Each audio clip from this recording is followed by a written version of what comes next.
এক শ্রেণীর লোকের না পড়াশোনা আছে, ইলম শিখা আছে, না আমল করা আছে, না ওই রকম ইবাদতে মনোযোগী সে, যার ফলে সবসময় মোবাইল নিয়ে বসে আছে, মোবাইল নাড়াচাড়া করছে, এমনকি রাস্তায় গাড়িও চালাচ্ছে, আর এইদিকে টিপাটিপিও করছে, আর অ্যাক্সিডেন্টও করছে। সুবহানাল্লাহ। এইদিকে আপনি চারিদিকে ধ্যান রাখতে হচ্ছে, খেয়াল রাখতে হচ্ছে গাড়ি চালানোর জন্য, নিজেকে সুরক্ষিত রাখার জন্য, অন্যদেরকে আপনার অনিষ্ট থেকে সুরক্ষিত রাখার জন্য, আবার মোবাইল টিপাটিপিও করছেন ওখানে। আল্লাহ পাক যেন বুঝার তৌফিক দান করেন। ইবাদতের ক্ষেত্রে বিরক্তি বোধ করবেন না। মোবাইল নাড়াচাড়া করে কে বিরক্তি বোধ করে? ইন্টারনেট আমি ব্যবহার করে বিরক্ত হয়ে যাই, এরকম লোক খুঁজে পাওয়া যাবে না। যাবে যে আমি 1-2 ঘন্টা মোবাইল নাড়াচাড়া করলেই বিরক্ত হয়ে যায়, হাজার একটা খুঁজে পাওয়া যাবে না। কিন্তু কোরআন তেলাওয়াত করতে মন লাগে না। আল্লাহ পাক যেন বুঝার তৌফিক দান করেন। তারপরে ইবাদতের জন্য অবসর হওয়ার একটা দিক হচ্ছে ইবাদতে কঠোর পরিশ্রম করা। ইবাদত শুধু আদাত, সবাই নামাজ পড়ে, আমিও পড়ছি, নামাজ একজন মুসলিমকে পড়তে হবে, মুসলিম থাকলে, বুঝেছেন? আরো গুরুত্ব বুঝে, এই জন্য বললাম খাস লোকদের জন্য আলোচনা। বুঝে নিয়েছেন যে নামাজ না পড়লে আমি মুসলিম থাকবো না, সে নামাজ পড়ার মতো পড়ছেন, মোটামুটি ফরজটা আদায় করছেন, কিন্তু ইবাদতে আপনার ইজতিহাদ নেই, পরিশ্রম নেই, মেহনত নেই, আদাত হয়ে গেছে, সেটা ইবাদতে আর গণ্য থাকে নাই।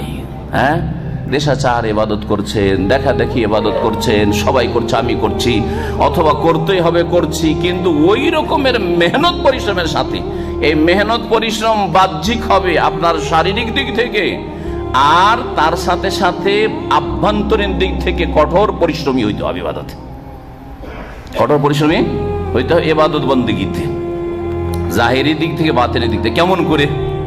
অন্তরকে ইবাদতে পুরোপুরি লাগাইতে হবে, আপনার মাথা থেকে পা পর্যন্ত একবারে খুশুর সাথে ইবাদতবন্দি করতে। এসব কথা কি কোরআনে কারীম নেই? নেই কি? জি হ্যাঁ, আপনার অঙ্গ প্রত্যঙ্গ বিনয়ী হয়ে ইবাদত করবে, আর আপনার অন্তর একেবারে আল্লাহকে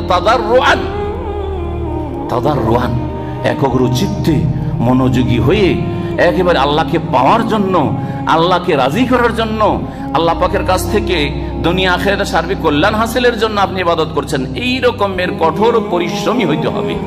আল্লাহ পাক বলেছেন, ওয়াল্লাযীনা জাহাদু ফীনা লানাহদিয়ান্নাহুম সুবুলানা, যারা আমার উদ্দেশ্যে কি করে?